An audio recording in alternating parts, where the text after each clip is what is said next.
ప్రేమ కలిగిన మా ప్రభువా, మీ పరిశుద్ధ నామానికి స్తుతులు స్తోత్రాలు వందనాలు.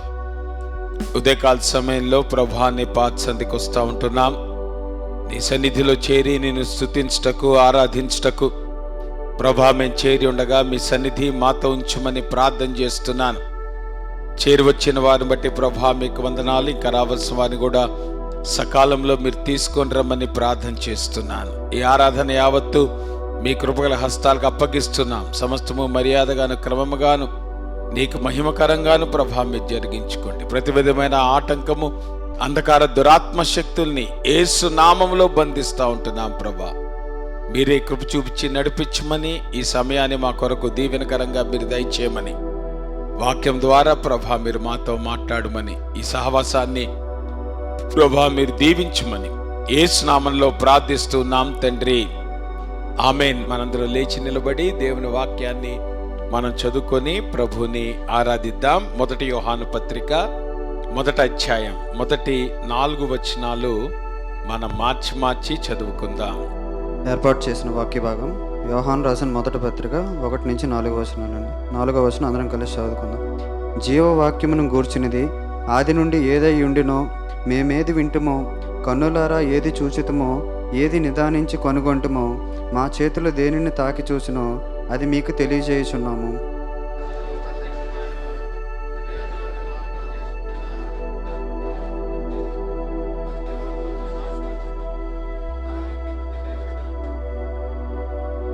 మాతో కూడా మీకును సహవాసం కలుగునట్లు మేము చూచిన దానిని వినిన దానిని మీకు తెలియజేయుచున్నాము.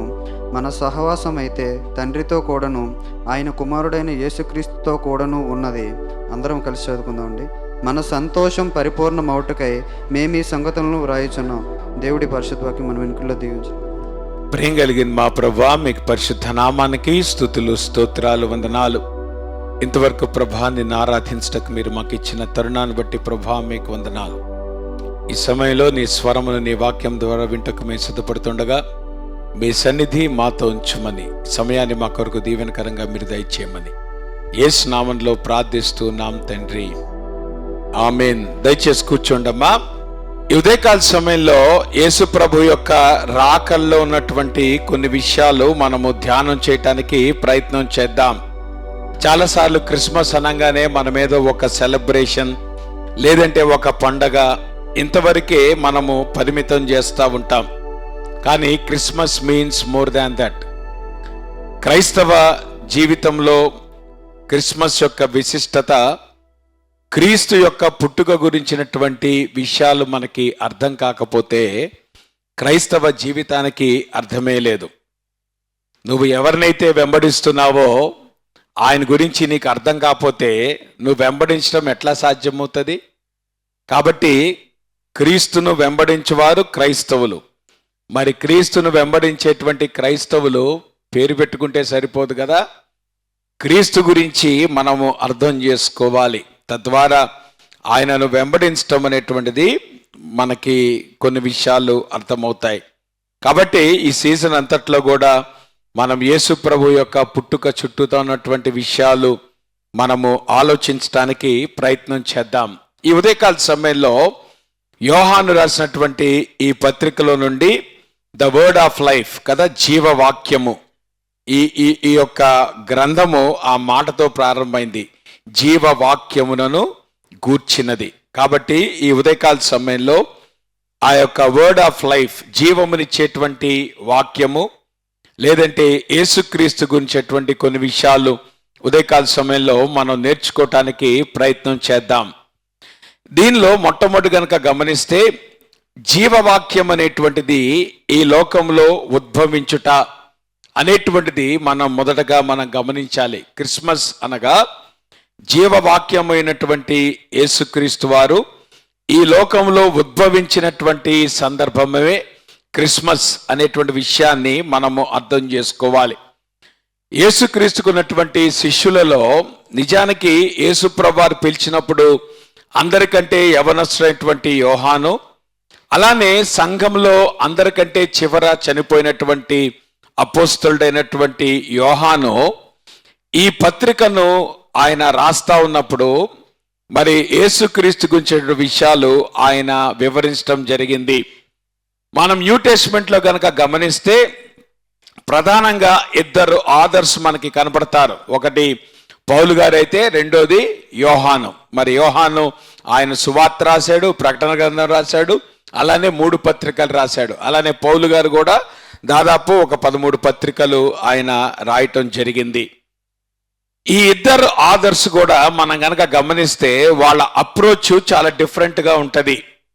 పౌలు గారు ఒక లాయర్ లాగా రాస్తాడు, అందుకనే ఆయన పుస్తకాలు థియలాజికల్గా, డాక్ట్రినల్గా ఆ రకంగా రాయబట్టం అనేటువంటిది మనం చూస్తాం. అయితే యోహాను కొడుకుకి రాస్తున్నటువంటి ఒక తండ్రిలాగా ఆయన రాయటం జరుగుద్ది. అందుకని చిన్నపిల్లలతో మనం ఎట్లా మాట్లాడతాం? ఒక విషయాన్ని 100 సార్లు చెప్తాం. నా మాట మీకు అర్థమవుతుందా? పేరెంటింగ్లో అందుకనే పేరెంట్స్కి ఓపిక నశించిపోతూ ఉంటుంది. ఏమంటారు? ఏమండి ఎన్నిసార్లు చెప్పాలండి? మరి వాళ్ళ వయసు అట్లాంటిదండి, అన్నిసార్లు చెప్పాల్సిందే. ఒక స్టేజ్ వస్తుంది, కంగారు పడమాకండి. మీకు సంగతి చెప్పనా, చిన్నప్పుడు పిల్లలు వీళ్ళు ఏమంటారు, బాగా అల్లరి చేస్తున్నారు, బాగా మాట్లాడుతున్నారు అని కంప్లైంట్ ఇచ్చిన వాళ్ళే పెద్ద అయిన తర్వాత ఈడేంటండి ఏం మాట్లాడలేదు అని అంటారు.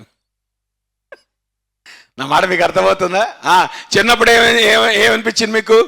ఈడు పద్దాగా గోల, ఈడు పద్దాగా మాట్లాడుతున్నాడు, అరే నోరు మీరా అని చెప్పి మనం ఏం చేస్తూ ఉన్నాము? వాళ్ళ మాటలు వినటానికి మనం ఇష్టపడలా. ఈడు ఎప్పుడు కామ్గా ఉంటాడా, ఈడు అల్లరి చేయకుండా కామ్గా ఉంటాడా అని ఎదురు చూస్తారు తల్లిదండ్రులు. ఇక టీనేజ్ వయసుకి వచ్చిన తర్వాత అసలు వాడు మాట్లాడటమే కరువు అయిపోద్ది. తెలుసా మీకు ఆ సంగతి? అప్పుడు తల్లిదండ్రులు అంటారు, ఈడు మాట్లాడితే బాగుండు, ఇంకేం మాట్లాడతాడు. కాబట్టి ఆ వయసు మీరు గమనించండి, కంగారు పడమాకండి. చిన్నప్పుడు రిపీటెడ్గా వాళ్ళకి నేర్పించాల్సిందే, రిపీటెడ్గా వాళ్ళ వెంట మీరు ఉండాల్సిందే. కారణం ఏంటంటే వాళ్ళు పెద్దవాళ్ళు అయిన తర్వాత, ఇంకా పెళ్ళిళ్ళు అయిన తర్వాత అసలే మాటలు ఉండవు. నా మాట మీకు అర్థమవుతుందా? ఏమ్మా ఫోన్ చేయట్లేదు, ఏయ్యా ఫోన్ చేయట్లేదు అంటే ఇప్పుడు ఏమైతే ఉంటుంది? రాను రాని ఏమవుతుందో చెప్పండి, మాటలు తగ్గిపోతూ ఉంటాయి. So that is how human life is designed. అదేదో మీరు కొత్తగా అనుకోక్కర్లేదు. ఆ రకంగానే జీవితం అనేటువంటిది ముందుకు వెళ్తుంది అనేటువంటి వాస్తవాన్ని అర్థం చేసుకుంటే మంచిది. అందుకనే ఈ యోహాను చిన్నపిల్లలకి రాస్తున్నట్లు, ఒక తండ్రి పిల్లలకు రాస్తున్నాడు గనక ఆయన రాసిన పుస్తకాల్లో కానీ ఆయన రాసిన పత్రికల్లో కానీ కొన్ని మాటలు పదే పదే రిపీట్ అవటం అనేటువంటిది మనం చూస్తాం. ఎందుకంటే పిల్లలకు అట్లానే నేర్పిస్తాం. నా మాట మీకు అర్థమవుతుందా? మీరు టీచర్స్గా కనుక ఉంటే క్లాస్ రూమ్లో ఇంపోజిషన్స్ రాయిస్తారు, అంటే ఒక పదాన్ని ఒక పేజీ నిండా రాయిస్తారు. ఎందుకట్టా రాయిస్తారు? అలానే మీరు ఒక విషయాన్ని 10 సార్లు వెనక రిపీట్ చేయిస్తారు. ఒక పద్యం కావచ్చు, లేదంటే ఒక కాన్సెప్ట్ కావచ్చు. కారణం ఏంటంటే that is how you learn. అందుకనే అదే విధానంలో యోహాను కూడా ఆయన పత్రిక రాస్తున్నప్పుడు ఒక తండ్రిలాగా ఆయన పిల్లలకు రాస్తున్నట్లుగా రాశాడు. అంటే ఆ ఫాదర్లీ టోన్ అనేటువంటిది మనము యోహాను పుస్తకాల్లో మనం చూస్తాం. అయితే పౌలు గారు ఆయన స్కాలర్ గనక, ఆయనకు వచ్చే రఫ్ గనక, మన మాట చెప్పాలంటే ఆయన ఏలియా అంటాడు కదా. న్యూ టెస్ట్మెంట్ ఏలియా ఎవరు? పౌలు. కాబట్టి ఆయన చాలా రోషముతో ఉన్నటువంటి వాడు కనుక అది ఆయన పర్సనాలిటీ. అదేమి మనమేం తప్పు పట్టక్కర్లేదు. నా మాట మీకు అర్థమవుతుందా? ఎప్పుడు కూడా ఒక్కొక్కళ్ళ పర్సనాలిటీ ఒక్కొక్కలాగా ఉంటుంది. చాలాసార్లు అది అర్థం కాకే కాన్ఫ్లిక్ట్స్ వస్తూ ఉంటాయి. కాన్ఫ్లిక్ట్స్ ఎందుకు వస్తాయంటే ఒకరి పర్సనాలిటీని ఒకరు యాక్సెప్ట్ చెయ్యక. సో మనం గమనించాల్సిన ఏంటంటే you have to accept the other person because his personality is such. అందరూ ఒకలాగా ఉండరు, అందరూ ఒకలాగా యూనిఫామ్గా ఉండరు. ఆ విషయాన్ని మనం గమనించుకోవాలి, అది కుటుంబంలో అయినా సంఘంలో అయినా. కాబట్టి పౌలు గారి యొక్క అప్రోచ్, లేదంటే ఆయన యొక్క ఏమంటారు సివియారిటీ, అది వేరుగా ఉంటుంది. అలానే యోహాను యొక్క అప్రోచ్ డిఫరెంట్గా ఉంటుంది. దాని అర్థం అది మంచిది ఇది మంచిది కాదు అనేటువంటిది కాదు. బోత్ ఆర్ డిఫరెంట్ పర్సన్స్ అనేటువంటి విషయాన్ని మనము అర్థం చేసుకోవాలి. యోహాను యొక్క స్టైల్ ఆఫ్ రైటింగ్ కనుక మనం గమనిస్తే he always starts with the beginning. చూసారా? యోహాను సువార్త కూడా ఎక్కడ ప్రారంభమైంది? ఆది యందు వాక్యం ఉండెను. అంటే దేంతో ప్రారంభిస్తాడు? ఆదితో ప్రారంభిస్తాడు, వాక్యంతో కాదు. నా మాట మీకు అర్థమవుతుందా? అంటే హీ స్టైల్ ఆఫ్ రైటింగ్ కనుక మనం చూస్తే he starts with the beginning. అందుకనే ఇక్కడ కూడా మొదటి వచనంలో ఏమన్నాడు? జీవవాక్యమును గూర్చినది ఆది నుండి ఏది ఉండెనో. ఎందుకంటే చాలా మంది యేసుక్రీస్తు వారు ఆయన క్రిస్మస్ రోజు పుట్టాడు అంటే అక్కడ నుండి ఆయన చరిత్ర ప్రారంభమైంది అని అనుకుంటారు. కాదు కాదు, యేసుక్రీస్తు వారు దేవుడు గనుక ఆయన చరిత్ర క్రిస్మస్తో ప్రారంభం కాల. క్రిస్మస్ కంటే ముందు ఆయన ఉన్నటువంటి వాడు, ఆది నుండి ఆయన ఉన్నటువంటి వాడు. ఆ మాటకు వస్తే క్రిస్మస్ రోజున ఆయన మానవుడిగా ఈ లోకంలోకి వచ్చాడు. That doesn't mean his life started at Christmas. ఆయన క్రిస్మస్ నుండి ప్రారంభించిన వాడు కాదు, అంతకు ముందు నుండే ఉన్నటువంటి వాడు. అందుకనే ఆ విషయాన్ని గమనిస్తూ ఆయన ప్రారంభం నుండి మాట్లాడతాడు. ఒక రకంగా చెప్పాలంటే ఏమంటారు, ఇది మోషే యొక్క స్టైల్. ఎందుకంటే ఆది కాండం ఆయన అట్లానే ప్రారంభించాడు కదా.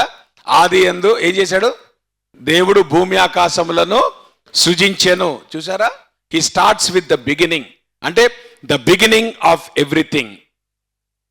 అంటే ఒక రకంగా ప్రపంచం యొక్క బిగినింగ్ అనేటువంటిది ఆది కాండంలో ప్రస్తావించబడితే, దేవుని వాక్యము లేదంటే యేసుక్రీస్తు వారి యొక్క ప్రారంభము యోహాను సువార్తలో రాయబడితే, ఇక్కడ యోహాను పత్రికలో he speaks about the beginning of the gospel as well as the ministry of Jesus Christ.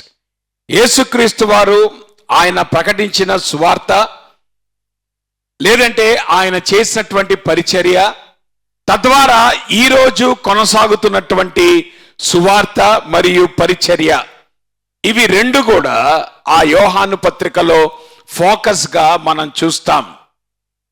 ఈ యోహాను ఈ రెండు పుస్తకాలు రాశాడు. యోహాను సువార్త రాశాడు, యోహాను పత్రికలు కూడా రాశాడు. యోహాను సువార్త ఒక పుస్తకం అయితే యోహాను పత్రికలు 3 పత్రికలు రాశాడు. యోహాను సువార్త అనేటువంటిది ఇట్ ఈస్ బేసికలీ ఇవాంజలిస్టిక్. అంటే యేసుక్రీస్తు యొక్క జీవిత చరిత్రను సువార్త దృక్పథంలో నుండి రాయబడినటువంటి పుస్తకం యోహాను సువార్త. అందుకనే అక్కడ యేసుక్రీస్తు నరావతారిగా వచ్చాడు, ఆ తర్వాత ఆయన రక్షణను ప్రసాదించడానికి వచ్చాడు అనేటువంటి విషయాన్ని యోహాను హైలైట్ చేశాడు కదా. ఇదిగో ఆయనే ఏమంటారు, నరావతారిగా, ఆ శరీరధారిగా, కృపాసత్య సంపూర్ణుడుగా ఆ వాక్యము మన మధ్య నివసించెను. అంటే అర్థం ఏంటి? He speaks about the incarnation of Christ. శరీరధారిగా ఈ లోకంలోకి వచ్చినటువంటి యేసుక్రీస్తు వారు. అంత మాత్రమే కాదు, తను ఎందరు అంగీకరించిరో అనగా తన నామముందు విశ్వాసం ఉంచిన వారికి దేవుని పిల్లలగుటకు అధికారము ఆయన అనుగ్రహించెను. అంటే ఆయన రక్షకుడుగా ఈ లోకంలోకి వచ్చాడు. మనుషులను పాపము నుండి, శాపము నుండి, మరణము నుండి తప్పించేటువంటి రక్షకుడుగా ఆయన ఈ లోకంలోకి వచ్చాడు అనేటువంటి విషయాన్ని యోహాను ఆ పుస్తకంలో రాస్తే, యోహాను పత్రిక ఇట్ ఈస్ బేసికలీ ఇవాంజలికల్, అంటే బిలీవర్స్ ని ఉద్దేశించి రాయబడినటువంటి పుస్తకం. అందుకనే దేవుని నమ్ముకున్నటువంటి వ్యక్తులు ఏ రకంగా యేసుక్రీస్తులో ఆ ధైర్యాన్ని వాళ్ళు పొందుకోగలరు, యేసుక్రీస్తు వారు ఆయన చేసినటువంటి కార్యమును బట్టి ఏ రకంగా మనము విశ్వాసులుగా మనము బలపరచబడగలం అనేటువంటి ఆ ఫోకస్తో యోహాను పత్రిక రాయబడింది అనేటువంటి విషయాన్ని మనం అర్థం చేసుకోవాలి. అంత మాత్రమే కాదు, యోహాను పత్రిక యొక్క ఉద్దేశాన్ని చాలా స్పెసిఫిక్గా యోహాను ఈ పత్రికలోనే ఆయన ప్రస్తావించడం జరిగింది. మొట్టమొదటి కనుక గమనిస్తే మన సంతోషము పరిపూర్ణమగుటకై, అంటే యేసుక్రీస్తు గురించినటువంటి విషయాలు ఆయన ఎందుకు రాయటం జరిగిందంటే, ఆయనను అంగీకరించడం ద్వారా మన జీవితాల్లో పరిపూర్ణమైనటువంటి సంతోషాన్ని పొందుకోవచ్చు. కాబట్టి అట్టి ఉద్దేశము మన జీవితాల్లో నెరవేర్చబడటానికి ఆయన ఈ పత్రిక రాశాడు. అంటే సిలువ వేయబడినటువంటి యేసుక్రీస్తు వారు ఆయనని అంగీకరించడం ద్వారా మన జీవితాల్లో పరిపూర్ణమైనటువంటి సంతోషం. నేను లాస్ట్ వీక్ కూడా చెప్పాను, ఈ లోకంలో పరిస్థితుల ద్వారా వచ్చేటువంటి సంతోషం ఉంది, అలానే దేవుని నుండి వచ్చేటువంటి సంతోషం ఉంది. పరిస్థితుల ద్వారా వచ్చేటువంటి సంతోషం ఆ పరిస్థితి అయిన తర్వాత అది అంతరించిపోద్ది. నా మాట మీకు అర్థమవుతుందా?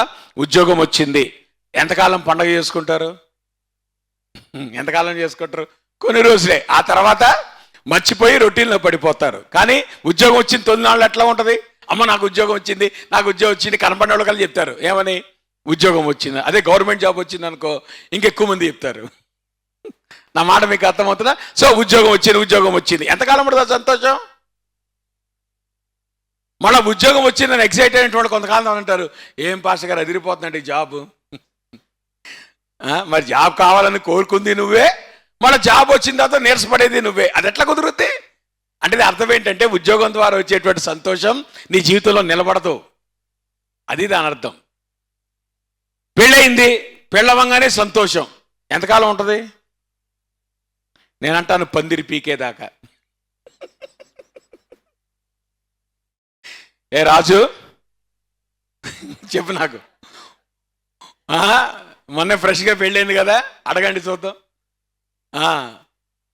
ఎప్పుడు స్టార్ట్ అవుతాయి కాన్ఫ్లిక్ట్స్? ఎప్పుడు స్టార్ట్ అవుతాయి? మొదటి రోజే స్టార్ట్ అవుతాయమ్మా. మేము ఎన్ని విన్నాం అనుకున్నారు? సరే వీళ్ళకి అవ్వలేదు అనుకుంటాం, దేవుని స్తోత్రం, ఒకవేళ కాన్ఫ్లిక్ట్ లేకపోతే. కానీ చాలాసార్లు అసలు పందిరి పేకంగానే స్టార్ట్ అవుతుంది. చూసావా మా అమ్మని ఎట్లా చూశారు వీడు, మా నాయన చూసావు పట్టించుకోలేదు, ఇంకా అక్కడ స్టార్ట్ అవుతుంది. ఎప్పుడు? ఇంకా పందిరి పేకంగానే, ఇంకా ఎళ్ళగొట్టసరికి వెళ్ళలేదు, ఇంకా స్టార్ట్ అయిపోద్ది. ఏంటది అంటే ఏమైపోయింది సంతోషం? అరే అంతలా ప్రిపేర్ అవుతావే మ్యారేజ్ కోసం, 4 రోజుల ముందుండి అబ్బో కార్డులు, గందరగోళం, ఎన్ని కార్యక్రమాలు, హడావిడి, పారాయణం, చిత్తగించి అయిపోయింది. ఇక పందిరి పీకిన తర్వాత అసలు లైఫ్ స్టార్ట్ అవుతుంది. ఎందుకంటే అప్పటిదాకా వాళ్ళు అనుకుంటారు పెళ్ళంటే సెలబ్రేషన్ అనుకుంటారు. అప్పుడుండే అర్థమవుతుంది పెళ్ళంటే బాధ్యతని. నా మాట మీకు అర్థమవుతుందా? Be careful. సో ఆబ్వియస్గా సంతోషం ఎంతకాలం ఉంటుంది? కానీ సంతోషము నిలిచి ఉండాలంటే అది దేవుని నుండి మాత్రమే వస్తుంది, అది హృదయంలో నుండి వస్తుంది. నా మాట మీకు అర్థమవుతుంది? The Joy comes only from the heart and it comes through God. అంటే ఒక వ్యక్తి యొక్క జీవితంలో పరిస్థితుల మీద ఆధారపడకుండా ఏ పరిస్థితి అయినప్పటికీ కూడా ఎల్లప్పుడూ సంతోషముగా ఉండేటువంటి పరిస్థితి యేసుక్రీస్తుని బట్టే వస్తుంది.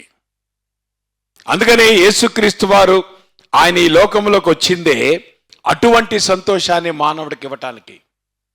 పరిస్థితుల ద్వారా వచ్చేటువంటి సంతోషం అందరికీ ఉంది ఈ లోకంలో. ఎందుకంటే అందరి జీవితాల్లో ఉద్యోగాలు మన ఒక్కళ్ళకే రాట్లా, ప్రభు నమ్ముకున్న వాళ్ళు కూడా వస్తాయి ఉద్యోగాలు. ప్రమోషన్లు మన ఒక్కళ్ళకే రాట్లా, వాళ్ళకి వస్తున్నాయి. పెళ్ళిళ్ళు మన ఒక్కళ్ళకే అవ్వట్లా, వాళ్ళకి అవుతున్నాయి. అంటే ఈ లోకంలో పుట్టిన వాళ్ళందరికీ కూడా ఈ పరిస్థితులు జరుగుతూనే ఉంటాయి. ఆ పరిస్థితుల ద్వారా వచ్చేటువంటి సంతోషము అందరికీ ఉంటుంది. కానీ నిలిచి ఉండేటువంటి సంతోషము కేవలం ప్రభువుని నమ్ముకున్న వాళ్ళకి మాత్రమే ఉంటుంది. అది యేసుక్రీస్తు ద్వారానే మాత్రమే సాధ్యం. అంటే ఎవరైతే క్రీస్తుని తమ జీవితాల్లో ప్రతిష్ఠించుకుంటారో, ఎవరైతే క్రీస్తుని తమ జీవితాల్లో కలిగి ఉంటారో, ఎవరైతే ప్రభువుని వెంబడించేటువంటి వాళ్ళు ఉంటారో, దేర్ జాయ్ ఇట్ రిటైన్స్. నా మాట మీకు అర్థమవుతుందా? కాబట్టి ఆ విషయం గమనించండి. రెండోది అంటాడు, ఎందుకు యేసుక్రీస్తుని ఆయన ఈ లోకములకి రావటం అనేటువంటిది మన జీవితాల్లో ఏ రకంగా పనిచేస్తుంది అంటే గనక 2వ అధ్యాయం అంటాడు, మీరు పాపము చేయకుండుటకై. యేసుక్రీస్తు మన జీవితాల్లో వచ్చిందే మన జీవితాల్లో సంతోషాన్ని ఇవ్వటానికి. అయితే సంతోషాన్ని దొంగిలించేటువంటి ఆస్పెక్ట్ పాపం ఒక్కటే. నా మాట మీకు అర్థమవుతుందా? మనం ఎప్పుడైతే పాపం చేస్తామో మన జీవితాల్లో సంతోషం ప్లేస్లో ఆ గిల్ట్ వస్తుంది, ఆ అపరాధ భావన వస్తుంది. అందుకనే దేవుడు కలిగించేటువంటి సంతోషము ఎందుకు నిత్యము నిలిచి ఉంటుందంటే ఆయన పాపమును పరిహరించగలడు గనుక. ఏ పాపమైతే మన జీవితాల్లో దుఃఖాన్ని తీసుకొస్తుందో, ఏ పాపమైతే మన జీవితాల్లో శాపం తీసుకొస్తుందో, ఏ పాపమైతే మన జీవితాల్లో మరణం తీసుకొస్తుందో, ఆ పాపమును తీసివేయగలిగినటువంటి వాడు యేసుక్రీస్తు కనుక ఆయన ఈ లోకంలో జన్మించింది పాపమును తీసివేయటానికే గనుక మన జీవితాల్లో కూడా యేసుక్రీస్తుని కలిగి ఉండుట ద్వారా పరిశుద్ధమైనటువంటి జీవితాలు, పాపరహితమైనటువంటి జీవితాలు మనం జీవించడానికి అవకాశం ఉంది. నేనంటాను, ఈ లోకంలో మనం ప్రభు కొరకు జీవించేటువంటి క్రమంలో మనము యేసుక్రీస్తులాగా 100% మనం పర్ఫెక్ట్ కాకపోవచ్చు. కానీ నేనంటాను, మనం నిజంగా ప్రభు కొరకు జీవించే వాళ్ళమైతే more than 90% you have to get victory over sin. సమస్య లేదు. మనం ప్రభుతో నడిచే కొద్దీ పాపం మీద విజయము మనం పెంచుకుంటా వెళ్ళాలా. మనం 100% పాపం మీద విజయం సాధించకపోవచ్చు, సాధించము కూడా. ఎందుకంటే ఈ శరీరంలో ఉన్నంత కాలము కూడా పాపముతో మనకి ఆ పోరాటం ఉంటానే ఉంటది. అయితే యేసుక్రీస్తు వారు ఆయన పాపరహితుడు గనక ఆయన పాపం చేయలేదు, బికాజ్ ఈజ్ 100% పర్ఫెక్ట్ కాబట్టి. కానీ మనము ఇంపర్ఫెక్ట్ కాబట్టి అయినప్పటికీ కూడా యేసుక్రీస్తుని అంగీకరించి మనం జీవించేటువంటి క్రమంలో మనం క్రైస్తవ జీవితంలో ఎదిగే కొద్దీ పాపము జయించడం అనేటువంటిది మనకు అలవాటైపోవాలి. అప్పుడప్పుడు పాపం చేసేవారుగా ఉండాలి. అంటే అప్పుడప్పుడు పాపం చేయమనిగా నా ఉద్దేశం. అంతేగాని క్రైస్తవుడు వీడు ప్రతిరోజు పాపం చేస్తాడే, there is something wrong with his spiritual life. నువ్వు లోబడినాల్సగా నువ్వు లోబట్టలేదు. పరిశుద్ధాత్ముడు నీ ద్వారా ఆయన ఫ్రీగా పనిచేయటలేదు. పరిశుద్ధాత్ముడికి నిజంగా నువ్వు లోబడితే నువ్వు ఈ లోకంలో ప్రభుని నువ్వు నిజంగా నువ్వు అనుసరించేటువంటి వాడవైతే పాపం మీద కూడా విజయము సాధిస్తావు. నేనంటాను, at least 90% you can get victory over sin. అందుకనే యేసుక్రీస్తు వారు ఈ లోకంలోకి వచ్చాడు. మూడోది అని అంటాడు, దేవుని కుమారుని నామమందు విశ్వాసముంచు మీరు నిత్య జీవము కలవారని తెలుసుకున్నట్లు. మనందరిలో కూడా ఎక్కువ కాలం జీవించాలనే కోరిక ఉంటుంది, అవునా కదా? కనీసం 70 అయినా బ్రతకాలి పాస్టర్ గారు కదా. ఎందుకంటే దేవుని వాక్యం ఏం చెప్తుంది కదా, ఏమని? నరుని ఆయుష్ 70 సంవత్సరములు, అధిక బలం ఉన్న ఏళ్ళ 80 సంవత్సరాలు. సో మన టార్గెట్ ఏంటంటే నిజంగా 80. అధిక బలము 80. ఎందుకంటే మన కోరికలు సామాన్యమైన కాదు. చూసారా, మనము చూడాలా, మన పిల్లల్ని చూడాలా, వాళ్ళ పిల్లల్ని చూడాలా. ఇక పాస్టమ్ గారి మదర్ లాంటి వాళ్ళు అయితే మన వాళ్ళు పెళ్లి చూడటం కూడా రెడీ అయిపోతుందామా. ఇప్పుడు అంటుంది, అరే ఏదైనా ఒక మనవడు పెళ్లి త్వరగా అయిపోతే అది చూసి చచ్చిపోతాను అంటుంది. సరే, అంటే నా ఉద్దేశం ఏంటంటే కనీసం ఒక 70-80 ఏళ్ళు బ్రతకాలని ఉంటుంది కదా. అయితే ఈ లోకంలో నువ్వు 70-80 ఏళ్ళు బ్రతికినప్పటికీ కూడా ఒకానొక దినం నువ్వు మరణించాల్సిందే. Nobody will escape death. నువ్వు ఎంత ఆరోగ్యాన్ని నువ్వు మెయింటైన్ చేసినా, లేదంటే ఎంత హెల్త్ కాన్షియస్ నువ్వు కలిగి ఉన్నా కానీ you can never escape death. నా మాట మీకు అర్థమవుతుందా? అయితే నిత్య జీవితాన్ని నువ్వు పొందుకోగలవు. మరణించిన తర్వాత నిత్యము జీవించేటువంటి ఆ పరలోకములో నిత్యము జీవించేటువంటి ఆ ధన్యతను నువ్వు పొందుకుంటావు. దాని కొరకే యేసుక్రీస్తు వారు ఈ లోకంలోకి వచ్చాడు. అందుకని యేసుక్రీస్తు పుట్టుక అనేటువంటిది మన జీవితాల్లో ఈ 3 ఉద్దేశాలని, అంటే ఇంకా చాలా ఉద్దేశాలు ఉన్నాయి, కానీ యోహాను ఆయన రాసినటువంటి పుస్తకాన్ని మనం ధ్యానం చేస్తున్నాం కనుక ఈ యోహాను పత్రికలో these are the 3 major purposes for which Christ came into this world. యేసుక్రీస్తు వారు ఈ లోకంలోకి ఆయన శరీరధారిగా రావటానికి కారణం ఏంటంటే మన జీవితాల్లో మొట్టమొదటిగా నిలిచి ఉండేటువంటి పరిపూర్ణమైనటువంటి సంతోషాన్ని ఇవ్వటానికి యేసుక్రీస్తు వారు ఈ లోకంలోకి వచ్చాడు.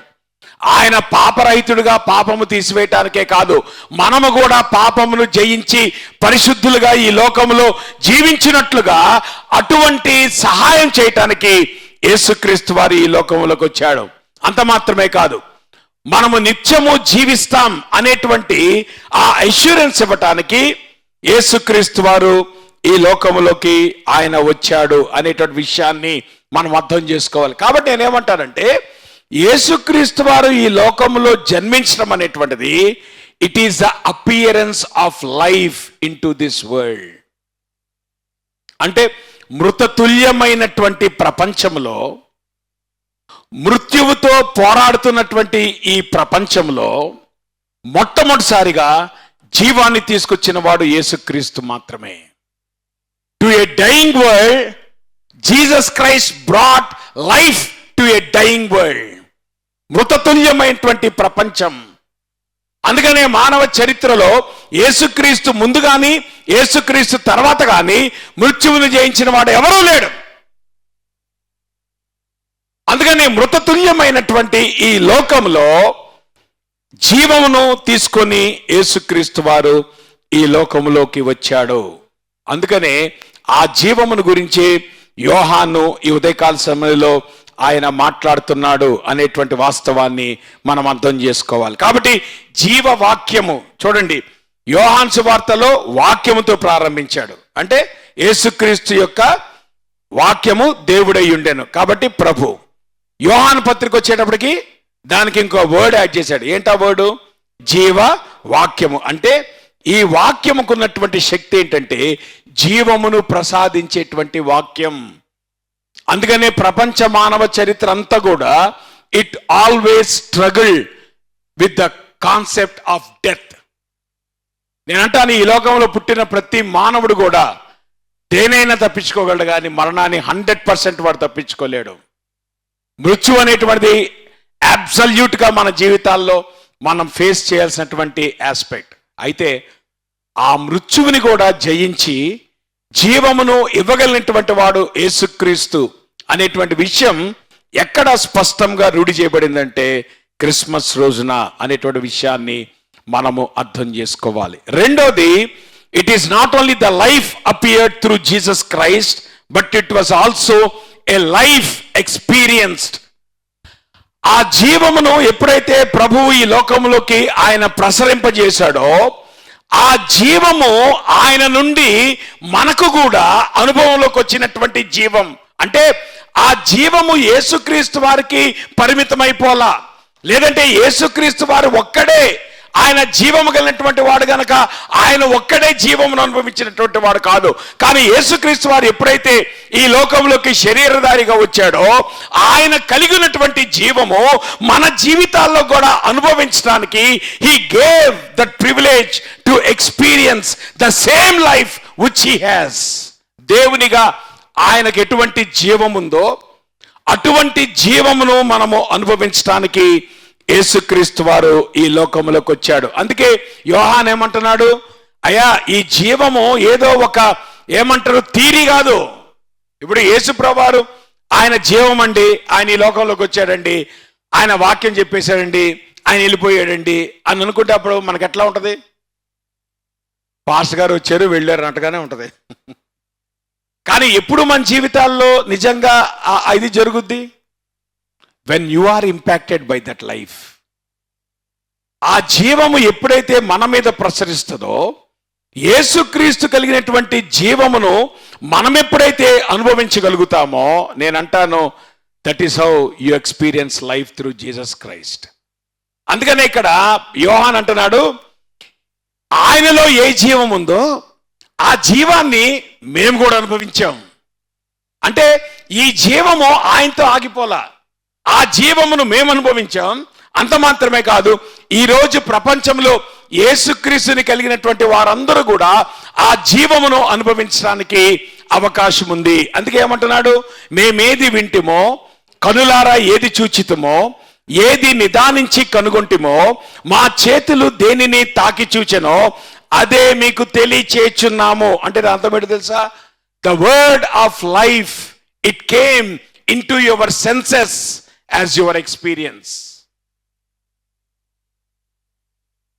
ఇప్పుడు కూర బాగుందండి, బిర్యానీ అద్భుతంగా ఉంది. ఎప్పుడు? ప్లేట్లో ఉన్నప్పుడా కడుపులోకి వచ్చినప్పుడా? అసలు మీ ముందు కళ్ళ ముందు కనుక అద్భుతంగా ప్లేటు పొగలు కక్కేటువంటి ఆ మసాలా మీకు టెక్స్చర్ అర్థమైపోతుంది. నాకు అర్థమవుతుందా? నాకున్నటువంటి ప్రాబ్లం ఏంటంటే టెక్స్చర్ చూసి తింటా. నాకు కనుక టెక్స్చర్ నచ్చలేదు అనుకో తినను కూడా, ఎందుకంటే నాకు అర్థమైపోద్ది. టెక్స్చర్ చూస్తే నాకు అర్థం టేస్ట్ ఎట్లా ఉందో. నా మాట మీకు అర్థమవుతున్నా? టెక్స్చర్ చూస్తే అర్థమైపోద్ది. ఆ టెక్స్చర్గా బాగితే నేను ఆ కూర కూడా వేసుకోను నేను. అందుకనే హ్యాపీగా పాశంగా రెండుని కూర ఒకటే తింటాను నేను. నా మాట మీకు అర్థమవుతుందా? బికాస్ ఐ నో, అంటే ఆ టెక్స్ట్ అంటే మీకు అర్థమవుతుందా? ఇప్పుడు కళ్ళ ముందు అద్భుతమైన బిర్యానీ ప్లేట్ ఉంది, చాలా బాగుందండి, చాలా వేడిగా ఉందండి, బహుశా మసాలాలు బాగున్నాయండి, ఇవన్నీ నువ్వు కళ్ళతో చూసి మాట్లాడుతున్నావు అనుకో, ఎట్లా ఉంటుంది అసలు? నిజంగా దాన్ని నువ్వు ఎప్పుడు అనుభవిస్తావు? బిర్యానీ బాగుందని నీకు ఎప్పుడు అర్థమవుతుంది? When it comes into your senses. నీ సెన్సరీ ఆర్గాన్స్లోకి రావాలి, నీ కడుపులోకి రావాలి. నా మాట మీకు అర్థమవుతుందా? ఆ వాసనను నువ్వు ఆస్వాదించగలగాలి. బిర్యానీ అవునా, ఆబ్వియస్గా బిర్యానీ ఉండేటప్పుడు ముందు నీ ముక్కు ఆ సెన్సరీ ఆర్గాన్ కదా, మనకున్న 5 సెన్సెస్. ఆ 5 సెన్సెస్ ద్వారా మనం ఎప్పుడైతే అనుభవిస్తామో that is when you are satisfied. అంతేగాని కళ్ళ ముందు బిర్యానీ పెట్టి ఇది భలే ఉందండి, బాగా చూడండి గంటసేపు చూడండి అంటే ఏముంటుంది మనకి? ఏముండదు. ఎప్పుడు మనకి మజా వస్తుంది? ఆ బిర్యానీ మన కడుపులోకి వచ్చి మన అనుభవం అయినప్పుడు, when you feel with your own sensory organs the taste, the flavour, అప్పుడు మనం బిర్యానీ ఆస్వాదించగలుగుతాం. యోహాను ఎగ్జాక్ట్గా అదే చెప్తున్నాడు. ఏమన్నాడు తెలుసా? మేము ఆ రకంగా జీవాన్ని అనుభవించాం, మేము కన్నులారా చూసాం. చూసారా? కళ్ళు సెన్సరీ ఆర్గాన్. మేము చెవులారా విన్నాం, చెవులు సెన్సరీ ఆర్గాన్. ఏది నిదానించి కనుగొంటేమో అబ్జర్వ్, తాకి మా చేతులు దేన్ని తాకెను, టచ్, సెన్సరీ ఆర్గాన్.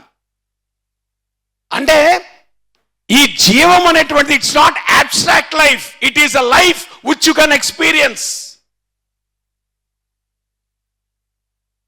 ఇది ఒక థియరీ కాదు, ఇట్ ఈస్ ఎ ప్రాక్టికల్.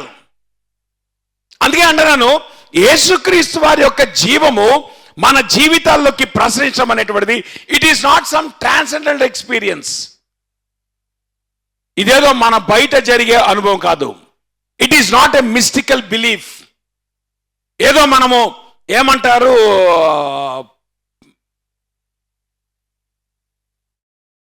మతపరమైనటువంటి ఒక విశ్వాసం పెట్టడం లాంటిది కాదు. It is not some secret గ్నాసిస్.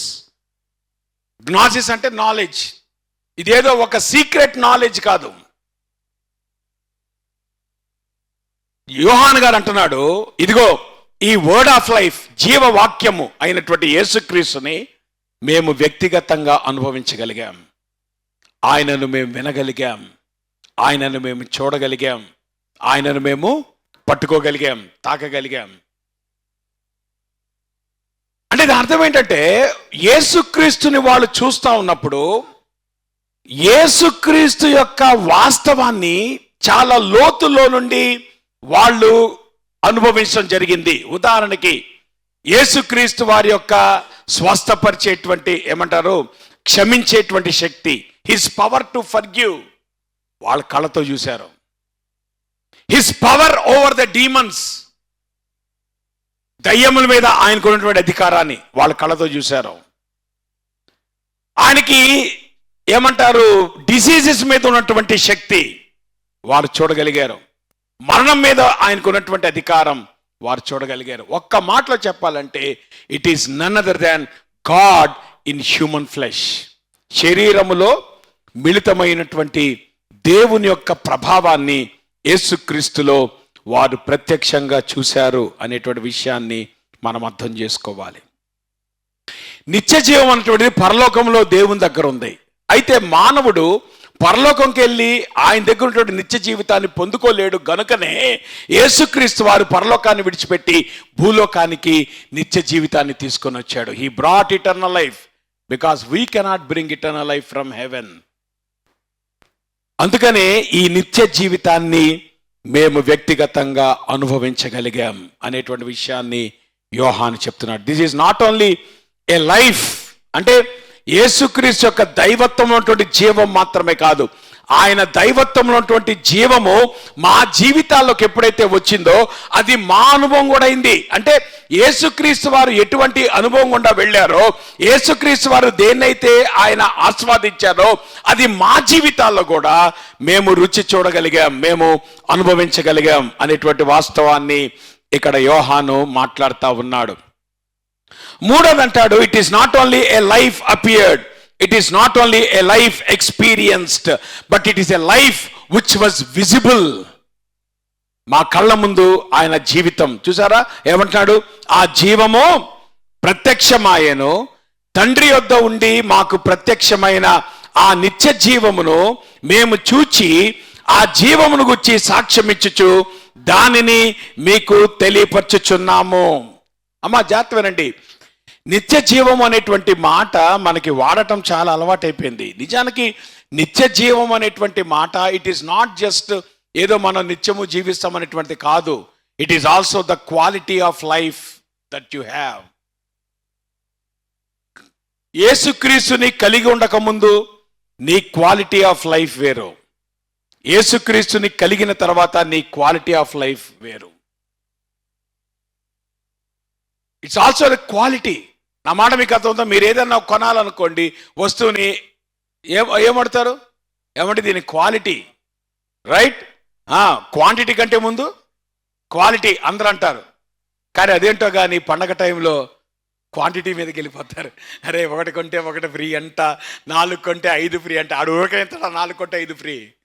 ఆడు ముందే దానికి కావాల్సిన రేట్ అంతా వేసుకొని మిగిలిపోయిన సరికి ఏదో ఉంటే అంతా పెట్టేసుకొని వాడు ఏం చేస్తాడు, వాడు లాభానికే అమ్ముతాడు. ఏది క్వాంటిటీ. మనం ఏం చేస్తాం,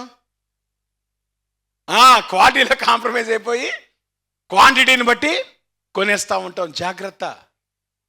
you need to understand quality of life is important. యేసుక్రీస్తుని ఆ జీవము మన జీవితాల్లోకి ప్రసరింపజేసినప్పుడు the quality of life that you are going to live, అది చాలా అద్భుతంగా ఉంటుంది. ఆ క్వాలిటీ ఆఫ్ లైఫ్ మనం కలిగి ఉండాలి. అందుకనే యోహాను సువార్తను గనక మనం గమనిస్తేనమ్మా, యోహాను సువార్త మిగతా 3 సువార్తలు కూడా భిన్నంగా ఉంటుంది. మత్తయి, మార్కు, లూకా రాసినటువంటి సువార్తల కంటే యోహాను సువార్త చాలా భిన్నంగా ఉంటుంది. కారణం ఏంటంటే మిగతా 3 సువార్తల్లో కూడా చాలా ఇన్సిడెంట్స్ దానిలో రాయబడి, ఆ సువార్తలో ఆయన పుట్టుక మొదలుకొని ఆయన ఏ రకంగా ఏమంటారు ఆయన చేసినటువంటి కార్యక్రమాలు ఇవన్నీ కూడా చాలా రాయబడి when compare to Johne's gospel. మీరు యోహాను సువార్త కనుక చూస్తే ఒక్కొక్క అధ్యాయంలో ఒక్కొక్క సంఘటన ఉంటుంది. మీరు గమనించండి, ఆయన ఎక్కువ సంఘటనలే రాయాల. మీరు మొదటి అధ్యాయం కనుక చూస్తే ఇంట్రడక్షన్ కనబడుతుంది, 2వ అధ్యాయంకి వెళ్తే కానా పెళ్లి, 3వ అధ్యాయంకి వెళ్తే నికోదేము, 4వ అధ్యాయానికి వెళ్తే సమరయ స్త్రీ. అట్లాగా ఒక్కొక్క అధ్యాయం మనం వెళ్ళిపోతే ఒక్కొక్క అధ్యాయంలో ఒక్కొక్క ఇన్సిడెంట్ని ఆయన వివరిస్తాడు. అక్కడ ద క్వాలిటీ ఆఫ్ లైఫ్ని చూపిస్తాడు. అంటే యేసుక్రీస్తు ఆ ఫలానా వ్యక్తి యొక్క జీవితంలోకి వచ్చినప్పుడు ఎటువంటి క్వాలిటీ ఆఫ్ లైఫ్ ఆ వ్యక్తి అనుభవించాడు అనేటువంటి దాన్ని యోహాను చాలా అద్భుతంగా చూపిస్తాడు. ఉదాహరణకి గనక మనం గనక గమనిస్తే కానా యొక్క వివాహంలో, నా మాట మీకు అర్థమవుతుందా, పెళ్లి కార్యక్రమంలో అమ్మా 100% పెళ్లి చూడటానికి ఎవడు రాడు కదా. దేనికి వస్తారు, భోజనం చేయడానికి వస్తారు. అది తప్పనట్లా నేను. మొట్టమొదటి కామెంట్ ఎక్కడ స్టార్ట్ అయిందో తెలుసా, ఏంటంటే పెళ్ళి అట్లా చేశారు బాగా కదా, ఏంటి ఏం భోజనాలు. వాడు ఎందుకు అంత హర్ట్ అయ్యంటే వాడు భోజనానికి వచ్చాడు. ఇప్పుడు పెళ్లి యొక్క హడావిడి ఎవరికి ఉంటుందమ్మా, మా అయితే ఆ కుటుంబంగా ఉంటుంది. ఇప్పుడు దాలయ్య గారి కుటుంబంగా ఉన్నటువంటి ఎక్సైట్మెంట్ మాకేముంటుంది, అవునంట కాదంట. అలానే మీ ఇంట్లో పెళ్లి జరిగింది అనుకోమ్మా, మీకున్న ఎక్సైట్మెంట్ మాకేముంటుంది. సో ఆబ్వియస్గా మిగతా వాళ్ళందరూ ఏం చేస్తారు. సో ఇప్పుడు మొట్టమొదటి కామెంట్ ఎక్కడ స్టార్ట్ అవుతుంది, ఇప్పుడు కనుక మీరు గమనించండి, భోజనం సరిగ్గా లేదా, ఇక పెళ్లి డెకరేషన్ ఇవన్నీ ఎవడు పట్టించుకోడు, ఇక ఊరా వాడవాడా మాట్లాడతారు దేని గురించి. ఏంటా పెళ్లి బాగా జరిగింది కానండి, ఏంటా భోజనాలు ఏంటో అంటారు. నా మాట మీకు అర్థమవుతున్నా? అలానే జూయిష్ కష్టంలో వాళ్ళకి ద్రాక్షరసము అంత ప్రాముఖ్యమైంది. సో ఇప్పుడు ఆ పెళ్లిలో ద్రాక్షరసం కనుక అయిపోతే it is a shame to the wedding couple. అందున యవనస్తులైనటువంటి జంట, నా మాట మీకు అర్థమవుతుందా? వాళ్ళకి 20 సంవత్సరాల్లోపే పెళ్లి అయిపోతాయి యూదులకి, మనలా కాదు. ఈ రోజు జనరేషన్ మరీ మారిపోతున్నారమ్మా. 30 ఏళ్ళ దాకా అసలు పెళ్లి గురించి ఎవడు ఆలోచించట్లేదు. దేవుని స్తోత్రం, మీ ఓపిక దేవుడు దీవించిన కాక. కానీ యూదుల కల్చర్ అనేది by 20 they will get married. 12 ఏళ్లకే ఏమంటారు, ప్రదానం చేయబడచ్చు. అందుకనే మరియమ్మ, ఆఫ్ కోర్స్ ఈవినింగ్ చెప్తాను, నేను ఇప్పుడు అయినా చెప్పట్లేదు. నా మాట మీకు అర్థమవుతా? అంటే ఒకటి చెప్తాను, these are very young couple. లేత వయసులో ఉన్నటువంటి చాలా చిన్న యంగ్ కపుల్. అటువంటి వారి జీవితము షేమ్లోకి వెళ్ళిపోయేటువంటిది. కానీ ఆ రోజు యేసుప్రభువారు ఎప్పుడైతే ఆ పెళ్లిలో ఉన్నాడో, యేసుప్రభువారు ఏ రకంగా మన షేమ్ని తొలగించగలడో ఆ సంఘటన నిరూపిస్తుంది. రెండవది సమరయ స్త్రీ. సమరయ స్త్రీ యొక్క వ్యక్తిగత జీవితం చాలా భయంకరమైనటువంటిది. ఒక రకంగా ఆమె జీవితము ఇట్స్ ఏ షిప్ రెక్ అంటాం చూసారా, కూలిపోయినటువంటి జీవితం. ఎందుకు కూలిపోయింది? 5 వివాహాలు జరిగినాయి ఆమెకి. చివరికి ఆమెకి వివాహం మీద మనసు పోయి 6వ వ్యక్తితో వివాహం లేకుండానే జీవిస్తూ ఉంది.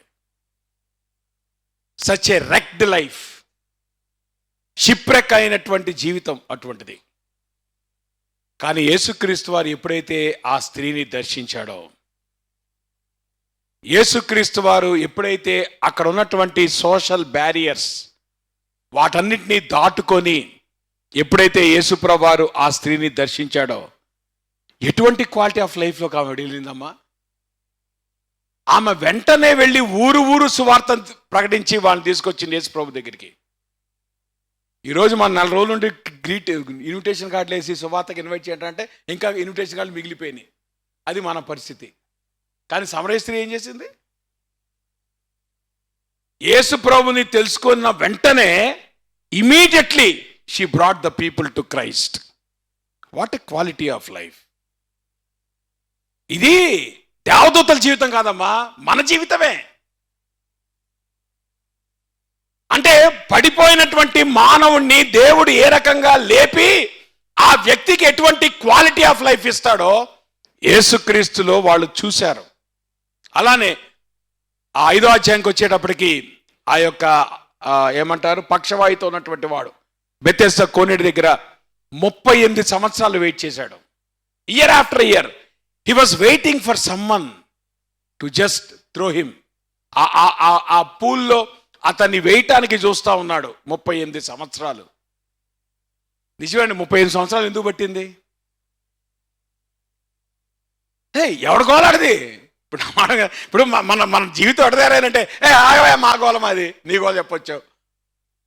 నా మాట కదా, ఈరోజు మన బస్సు మనకే చాలా గోళ్ళు ఉన్నాయి, పక్కన గోళ మనం ఎక్కడ వింటాం? సో ఇప్పుడు 35 సంవత్సరాలు ఎక్కడ పూల దగ్గర ఉన్నాడు? నోబడి. ఎవడు గోలాడిది? ఎవడికాడ ముందు దూకేయాలనుకుంటాడు? ఎవరికాడ ముందు స్వస్థత? పక్కన ఎవడు పడుచుకుంటాడు? Nobody cared for him. 38 సంవత్సరాలు స్వస్థత వస్తుందేమో, బాగుపడతానేమో అనేటువంటి ఒక వ్యక్తి యేసుప్రభువు వారు ఎప్పుడైతే దర్శించాడో ఏం క్వాలిటీ ఆఫ్ లైఫ్ వచ్చిందమ్మా. వాడు దిగ్గున లేచి వాడు స్వస్థత పొంది వెళ్ళినప్పుడు ఏదైతే 38 సంవత్సరాలు వెయిట్ చేసిన తర్వాత ఆ అద్భుతమైనటువంటి స్వస్థతను ప్రభు ద్వారా పొందుకున్నాడో, ఎటువంటి జీవితాన్ని అతను జీవించాడు? What a quality of life he got. ఆ తర్వాత పుట్టుగుడ్డువాడు యేసుప్రభువు వారు స్వస్థపరిచాడు. నిజానికి అతని సొంత ఫ్యామిలీనే అతన్ని డిస్కార్డ్ చేశారు వాళ్ళు. ఏమా ఎవరు స్వస్థపరిచా అంటే మమ్మల్ని అడుగుతారేంటి? ఆయన అడగండి, ఆడికి వయసు వచ్చింది కదా. కారణం ఏంటి? ఒకవేళ వీళ్ళు చెప్తే వీళ్ళు రిస్క్లో పడతారు, మరి వాడు రిస్క్లో పడొచ్చా? వాడెవడు? మీ అబ్బాయేగా. అంటే మీ అబ్బాయి రిస్క్లో పడితే మీకు పర్వాలేదా?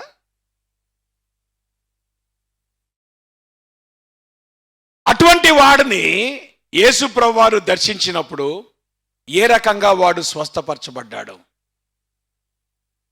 ఆ తర్వాత యూదా ఇస్కరియోతు యొక్క జీవితం చివరి క్షణం వరకు కూడా ఆ చివరి క్షణంలో కూడా యేసు ప్రభువారు ఒక మొక్క ముంచి వాని చేతిలో పెట్టాడు.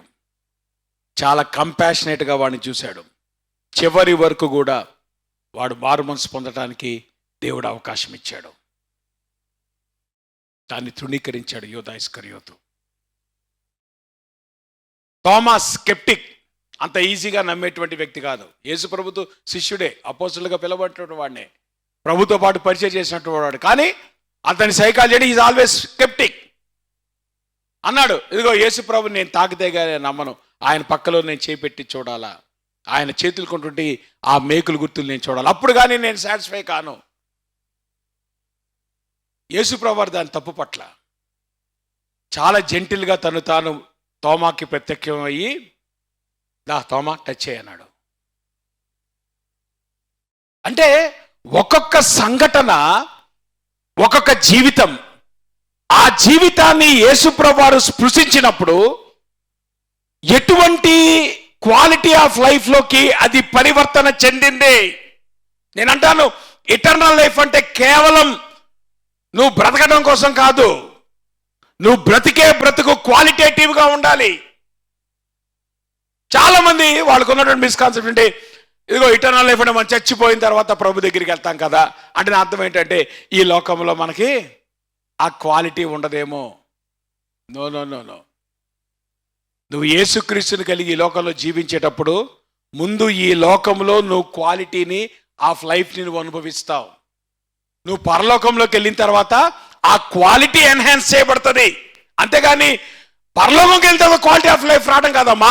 ఈ లోకంలో నువ్వు ప్రభుని అంగీకరించినప్పుడే, ఈ లోకంలో నువ్వు ప్రభుని వెంబడించేటప్పుడే, ఈ లోకంలో నువ్వు ప్రభుని కోసం నువ్వు జీవించేటువంటి క్రమంలో you can experience the quality of life even before you go to heaven. నువ్వు పరలోకానికి వెళ్ళకంటే ముందే ఆ క్వాలిటీ ఆఫ్ లైఫ్ని యేసుక్రీస్తులో నువ్వు అనుభవించవచ్చు.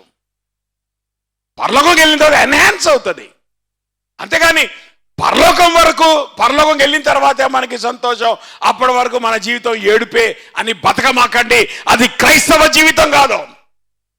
నిజమైనటువంటి క్రైస్తవ జీవితం, నువ్వు నిజంగా యేసుక్రీస్తుని సంధించిన వాడవైతే you will experience the quality of eternal life both on earth as well as in heaven. వీళ్ళందరి జీవితాలు కనుక మనం చూస్తే ఈ లోకంలోనే వాళ్ళు పరివర్తన చెందారు, ఈ లోకంలోనే ఆ డిఫరెన్స్ చూశారు. యేసుక్రీస్తు సంధించినప్పుడు ఎటువంటి మార్పు జీవితాల్లో వస్తుందో, ఎటువంటి ఔన్నత్యమైనటువంటి జీవితం వస్తుందో వాళ్ళు అనుభవించగలిగారు. నేనంటాను, దిస్ లైఫ్ ఈజ్ విజిబుల్.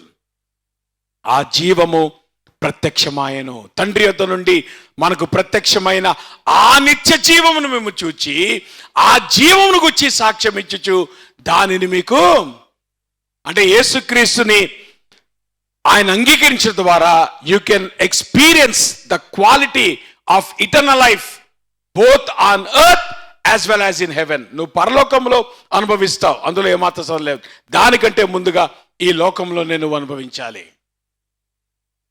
అటువంటి ఇంపాక్ట్ యేసుక్రీస్తు వారు నీ జీవితంలోకి తీసుకొని రాగలడు అనేటువంటి వాస్తవాన్ని మనము అర్థం చేసుకోవాలి. నాలుగోది కనుక గమనిస్తే, it is a life shared.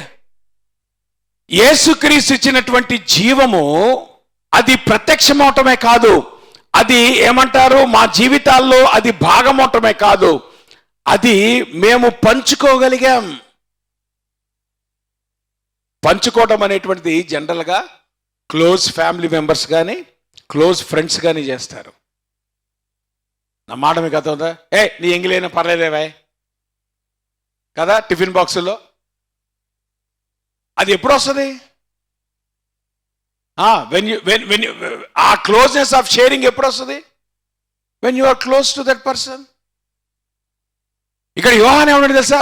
మాతో కూడా మీకును సహవాసం కలుగునట్లు మేము చూచిన దానిని వినిన దాన్ని మీకును తెలియచేయుచున్నాం. మన సహవాసం అయితే తండ్రితో కూడాను ఆయన కుమారుడైన యేసుక్రీస్తుతో కూడాను ఉన్నది. అమ్మా, యేసుక్రీస్తుని అంగీకరించడం అనేటువంటిది యేసుక్రీస్తుతో నీవు ఏర్పాటు చేసుకున్నటువంటి సంబంధం. అది నువ్వు మారుమనసు పొందిన రోజున యేసుక్రీస్తుతో నువ్వు సంబంధాన్ని ఏర్పాటు చేసుకుంటావు. ఆ తరువాత జీవితాంతము నువ్వు యేసుక్రీస్తుతో సహవాసం చేస్తావు. ఈ శిష్యులు యేసు ప్రభుతో పాటు 3.5 సంవత్సరాలు సహవాసం చేశారు. ఇప్పుడు ఆ సహవాసం చేసినటువంటి ప్రభు యొక్క జీవాన్ని వాళ్ళు ప్రకటించేటప్పుడు వాళ్ళు ఏ రకంగా అయితే యేసుక్రీస్తుతో వాళ్ళు సహవాసం చేశారో మన జీవితాల్లో కూడా దేవునితో అటువంటి సహవాసాన్ని చేసేటువంటి అవకాశం క్రీస్తు ద్వారా మనకి కలుగుద్ది ఈ క్రిస్మస్ దినమున అనేటువంటి విషయాన్ని మనం అర్థం చేసుకోవాలి. అందుకే నేను అంటాను, రిలేషన్షిప్ వేరు, ఫెలోషిప్ వేరు. రెండింటికి కన్ఫ్యూజ్ అవ్వమాకండి. రిలేషన్షిప్ అంటే it is accepting Christ. Fellowship అంటే ఇట్ ఈస్ ఎక్స్పీరియన్సింగ్ క్రైస్ట్. నువ్వు మారుమనసు పొందినటువంటి రోజున యేసుక్రీస్తుతో నీకు సంబంధం ఏర్పడుతుంది. కానీ నువ్వు మారుమనసు పొందిన తర్వాత ప్రతిదినము కూడా నువ్వు యేసు ప్రభుతో పాటు నువ్వు జీవించేటువంటి క్రమంలో ఆయనను నువ్వు అనుభవించగలుగుతావు. నా మాట మీకు అర్థమవుతుందమ్మా? ఇప్పుడు మను అభి మాకేమవుతారు? పిల్లలు అవుతారు కదా. ఎంతకాలం పిల్లలు అవుతారు? కొంతకాలమా? సో రిలేషన్షిప్ అనేటువంటిది ఏర్పడింది, అవునా? సో ఒకవేళ వాళ్ళు తప్పు చేశారనుకో ఏమవుతుంది? రిలేషన్షిప్ పోద్దా? ఎందుకు పోదు? రిలేషన్షిప్ ఒకసారి వచ్చింది, అది ఎప్పుడు పోదు, పదే పదే పోదు. రిలేషన్షిప్ పదే పదే రాదు. నా మాట మీద కదా. సంబంధం అనేటువంటి ఒక్కసారి ఏర్పడుతుంది. సో ఒకసారి మనం ప్రభువులో మనం పుట్టినప్పుడు ఆయనతో మనం సంబంధం కలిగి ఉన్నాం. సంబంధం ఎప్పుడు పోదు. మనం అనొచ్చు, రై్ నువ్వు నా కొడుకు కాదురా అనొచ్చు. అన్న ద్వారా ఆడు కాకుండా పోడు. నా మాట ఆడు పుట్టిన తోడనే ఏమైతాడు. కానీ ఒకవేళ ఏదైనా తప్పు జరిగింది అనుకోండి అమ్మా, అప్పుడు ఏమవుతుంది? ఎడముఖం పెడముఖం అంటే ఏం దెబ్బతింది? సహవాసం దెబ్బతింది. రిలేషన్షిప్ ఎక్కడ పోలా?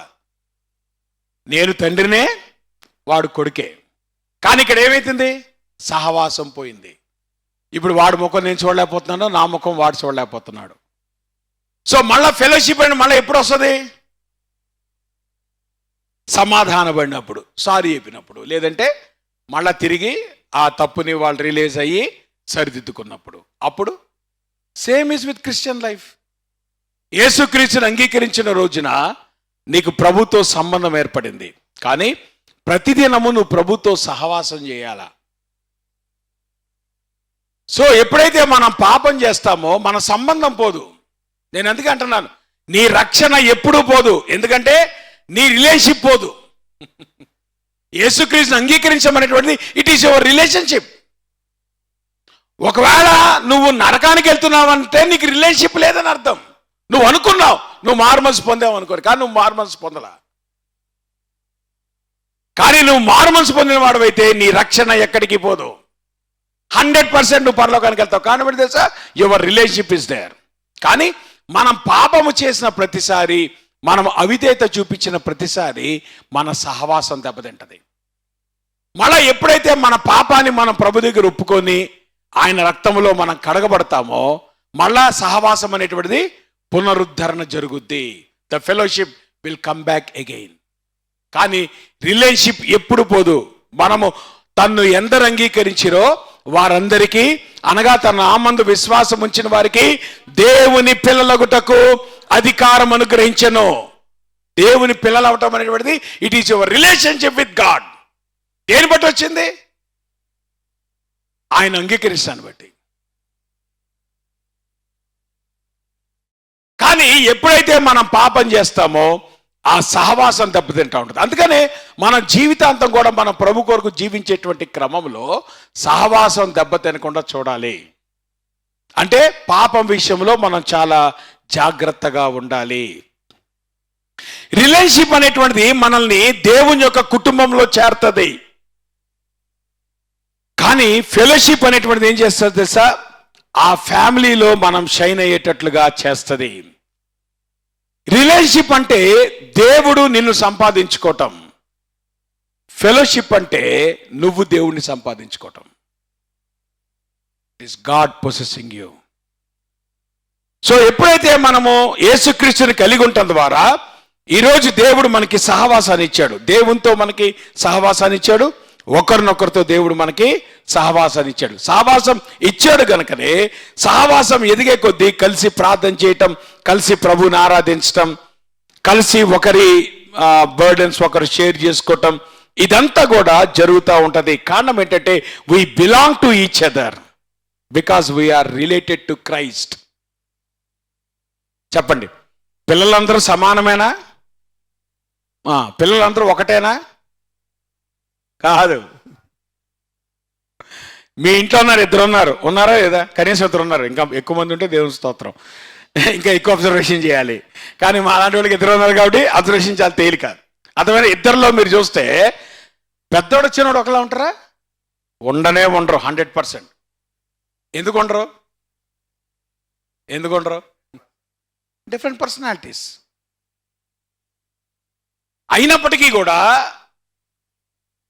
సమానమైన పిల్లలిద్దరూ సమానమే. ఎందుకు? అది సహవాసం. మా పెద్దోడండి చాలా గమ్ముకుంటాడండి, మా చిన్నోడండి బాగా అల్లరి చేస్తాడండి. అయినా కానీ ఇద్దరు ఎక్కడ ఉన్నారు? మీ ఇంట్లోనే ఉన్నారా? అది ఏదైనా కావచ్చు. అంటే even though the children are different, they belong to the same family. మరి ఒక కుటుంబంలోనే ఇద్దరు ఉన్నప్పుడే డిఫరెన్సెస్ ఉంటే సంఘం అనేటువంటిది ప్రపంచ దేవుని కుటుంబం. ఇదేం కుటుంబం అమ్మా? ఎంతమంది ఉంటారు ఈ ప్రపంచంలో? ఈ కుటుంబంలో ఎంతమంది ఉంటారు కూడా మనకు తెలియదు. పరలోకి వెళ్తే తెలుసు మనకి ఎంతమంది ఉంటారు. సో మరి అంతమందిలో ఒక్కొక్కరు ఎట్లాగా ఉంటారు? డిఫరెంట్. కానీ వాళ్ళందరూ సమానమేనా? సమానమే. దేవునికి హెచ్చు తగులే ఉండవు. సో ఆబ్వియస్గా ఫెలోషిప్ అనేటువంటిది we belong to each other and we relate to Christ in the same way. కారణం ఏంటంటే it is a life shared. ఫైనల్గా ఈ మాట చెప్పి నేను ముగిస్తాను. ఈ జీవము మన జీవితాలకు వచ్చినప్పుడు అది మన అనుభవం అవటమే కాదు, ఆ జీవితాన్ని మనం పంచుకోవచ్చు ఆయనతో పాటు అనేటువంటిది మాత్రమే కాదు, it is a life which can be influence through Christ. యేసుక్రీస్తు మన జీవితంలోకి ఎప్పుడైతే వస్తాడో మన జీవితాలు ఆయన చేత ప్రభావితం చేయబడతాయి. అందుకే యోహాను ఏమంటాడు? మన సంతోషము పరిపూర్ణమౌటకై మేము ఈ సంగతులను వ్రాయిచున్నాము. జాగ్రత్తనండి. How God will influence each person's life అనేటువంటిది మీకు అర్థం కావడానికి వాచ్మెన్ని ఒక పుస్తకం రాశాడు. ఆ పుస్తకం పేరు నేను మర్చిపోయినా. దాంట్లో యోహాను, పేతురు, పౌలు వీళ్ళ ముగ్గురిని కంపేర్ చేస్తాడు. దేవుడు వీళ్ళ ముగ్గురిని ఎట్లా వాడుకున్నాడు? కరెక్ట్గా దేవుడు వారిని పిలిచినప్పుడు వాళ్ళు ఏదైతే పని చేస్తున్నారో ఆ పనిలోనే దేవుడు వారిని వాడుకున్నాడు. ఆ మాట మీకు అర్థమవుతుందా? అంటే how Jesus influence there lifes అన్నప్పుడు వాళ్ళ పర్సనాలిటీలు మారలా, వాళ్ళ నేచర్స్ ఏం మారలేదు, వాళ్ళ ఉద్రేకాలు వాళ్ళ భావాలు ఏం మారలేదు. దేవుడు వాళ్ళని పిలిచినప్పుడు ఏ పిలుపుతో అయితే వాళ్ళు పిలిచాడో ఆ పిలుపును బట్టి వాళ్ళు ముందుకెళ్ళినప్పుడు ఏ రకంగా వాళ్ళ జీవితాలు ప్రభావితం చేయబడ్డాయి. వాళ్ళు ప్రభువు బట్టి వాళ్ళు ప్రభావితం చేయబడ్డారు. వాళ్ళు అనేక మందిని ప్రభువు కోసం వాళ్ళు ప్రభావితం చేశారు. ఆ చేయటానికి కారణం ఏంటంటే this is how Christ influence their life and gave a calling to their life. యేసుక్రీస్తు వారు వారి జీవితాల్ని సంధించి వారికి ఇచ్చిన పిలుపు. నాకు వివరించడానికి ఎక్కువ టైం లేదు కానీ మీకు చాలా సింపుల్గా చెప్పేస్తాను. పేతుర్ని ప్రభువు పిలిచినప్పుడు పేతురు వల వేస్తున్నప్పుడు యేసుప్రభువు వారు పేతుర్ని పిలిచాడు. అందుకనే పేతురు యొక్క పిలుపులో ఎప్పుడు కూడా ప్రారంభము చేయటం అనేటువంటిది దేవుడు ఆయనకి ఇచ్చినటువంటి అవకాశం. నా మాట మీకు అర్థమవుతుందా? So Peter always started the things. దేవుడు పరలోకపు తాళపు చెవులు ఎవరికి ఇచ్చాడు? పేతురికి ఇచ్చాడు. ఇప్పుడు జాగ్రత్త వినండి, మనం ఎంతమందివి డోర్ దగ్గరికి వచ్చినా డోర్ బయట నిలబడాల్సిందే. ఇప్పుడు ఆ డోర్ తెరవబడాలంటే కీ ఉన్నవాడు రావాలి. నా మాట మీకు అర్థమవుతుందా? సో ఆ కీ ఉన్నవాడు వచ్చి కీ తెరిస్తే గాని లోపలికి ప్రవేశించడం అనేటువంటిది జరగదు. సో నువ్వు గృహప్రవేశం చేయాలన్నా, నువ్వు ఏం చేయాలన్నా ముందు కీ తెరవడం అనేటువంటిది చాలా క్రూషియల్. సో ఇప్పుడు ఈ కీ ఎవరి దగ్గర ఉంది? పేతురు దగ్గర ఉంది. అందుకనే ప్రారంభంలో దేవుడు పేతుర్ని ప్రారంభికునిగా వాడుకున్నాడు. అందుకనే మీకు గుర్తుందా, అపోస్తల కార్యాల్లో మొట్టమొదటి ప్రసంగం ఎవరు చేశారు? పేతురు చేశాడు. మొట్టమొదటిగా సంఘము ఏర్పాటులో ఎవరు వాడుకున్నాడు? దేవుడు పేతురు వాడుకున్నాడు. యూదుల మధ్య 2వ అధ్యాయంలో పేతురు వాడుకున్నాడు. 8వ అధ్యాయంలో సమరయుల మధ్యలో పేతురు వాడుకున్నాడు. మళ్ళా 10వ అధ్యాయంలో అన్యుల మధ్యలో పేతురు వాడుకున్నాడు. ఆ మాట మీకు అర్థమవుతుందా? జెంటైల్స్ మధ్యలో చర్చ్ స్టార్ట్ చేసింది పీటర్, కంటిన్యూ చేసింది పాల్. అందుకని పాల్ స్టార్ట్ చేయాల జెంటైల్ మినిస్ట్రీ. కారణం ఏంటంటే పేతురికి దేవుడు ఏం చేశాడు? తాళపు చెవినిచ్చాడు కనుక ఆ తాళపు చెవితో ఏదైతే ప్రారంభించాడో ఆ ప్రారంభాన్ని బేస్ చేసుకొని మిగతా వాళ్ళు చేసుకుంటూ వెళ్ళారు. సో పేతురు సంఘము ప్రారంభించబట్టంలో దేవుడు చాలా క్రూషియల్గా వాడుకున్నాడు. కారణం ఏంటంటే వాళ్ళ వేసేటప్పుడు పేతురుని పిలిచాడు. సరే, పౌలు దగ్గరికి వద్దాం. పౌలుని దేవుడు పిలిచినప్పుడు ఆయన ఆల్రెడీ టెంట్ మేకర్. ఏం చేస్తాడు ఆయన? గుడారాలు. కాబట్టి పౌలుకి దేవుడిచ్చిన పని ఏమంటారు? మినిస్ట్రీని కట్టటం. He built the ministry. He is always a builder. అద్భుతంగా పరిచర్ని కట్టాడు ఆయన. ఫౌండేషన్ వేశాడు, తర్వాత దాని మీద సూపర్ స్ట్రక్చర్ చెప్పాడు కదా, అనడా లేదా? పునాది యేసుక్రీ వేయబడిన పునాది తప్పితే వేరే పునాది లేదు. ఆ పునాది ఎవరు? క్రీస్తే. కానీ ఏం చేశాడు? అపోస్తులను దేవుడు ఆ ఫౌండేషన్ లో వాడుకున్నాడు. ఆ తర్వాత దాని మీద సూపర్ స్ట్రక్చర్ కట్టడానికి డిసైపుల్స్ వాడుకున్నాడు. So Paul's ministry was always building the ministry. కారణం ఏంటంటే ఆయన టెంట్ మేకర్ గా ఉన్నాడు. మూడోది, యోహాన్ని ప్రభు పిలిచినప్పుడు వలలు బాగు చేస్తున్నాడు. అక్కడ రాయబడింది కదా, వలలు బాగు చేయించుండగా యేసు ప్రభువారు ఎవరిని పిలిచాడు? యోహానాన్ని పిలిచాడు. సో యోహాన్ యొక్క పరిచర్య ఏంటి? బాగు చేసే పరిచర్య. అందుకే యోహాను యొక్క జీవితం గనక మనం గమనిస్తే always to straighten the things.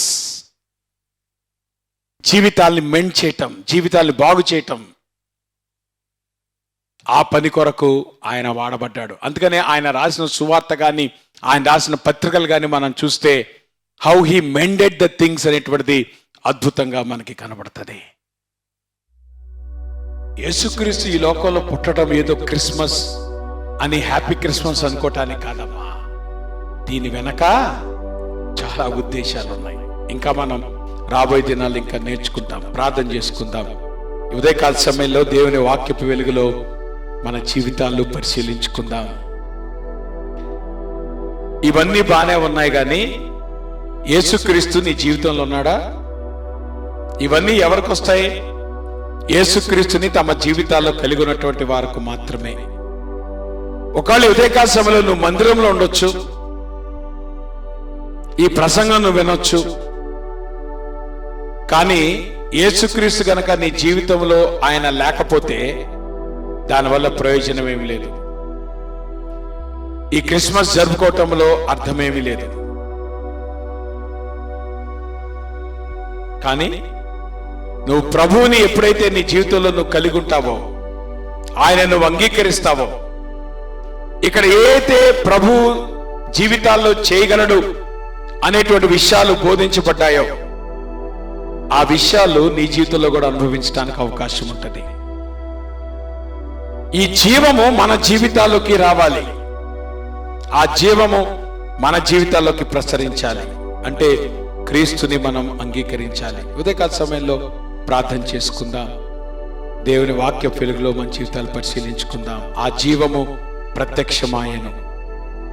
ఆ జీవము అనుభవంలోకి దేవుడు తీసుకొని వచ్చాడు, క్వాలిటీ ఆఫ్ లైఫ్ లోకి. ఆ జీవము మన జీవితాల్లో పంచుకునేటట్లుగా దేవుడు అనుగ్రహించాడు. ఆ జీవము ప్రభావితము చేసేదిగా యేసుక్రీస్తు ఆయన మనకు అనుగ్రహించాడు. ఉదయకాల సమయంలో అటువంటి జీవితం కావాలనుకుంటే, అటువంటి క్వాలిటీ ఆఫ్ లైఫ్ కలిగి ఉండాలంటే ప్రభుని మీరు అంగీకరించండి. మారుమనసు పొంది బాప్తిసం తీసుకోవటం ద్వారా ఆ ప్రభువుని మన జీవితాల్లో మనం కలిగి ఉండొచ్చు. ఒకవేళ మనం మారుమనసు పొంది బాప్తిసం తీసుకోకపోతే ఇప్పటి వరకు చెప్పిందంతా కూడా మన అనుభవంలోకి రాదు. కనుక ప్రభుకి మీ జీవితాన్ని అప్పగిస్తారా? ఎవరైతే ప్రభుకి మన జీవితాన్ని అప్పగించామో మన జీవితాలు కూడా ఈ రకంగా ప్రభు చేత మరి ప్రభావితం చేయబడుతున్నాయా? ఇతరులను మనం ప్రభావితం చేసేదిగా మన జీవితాలు వాడబడుతున్నాయా? మన జీవితాల ద్వారా ఆ జీవము లోకములోకి ప్రసరిస్తుందా?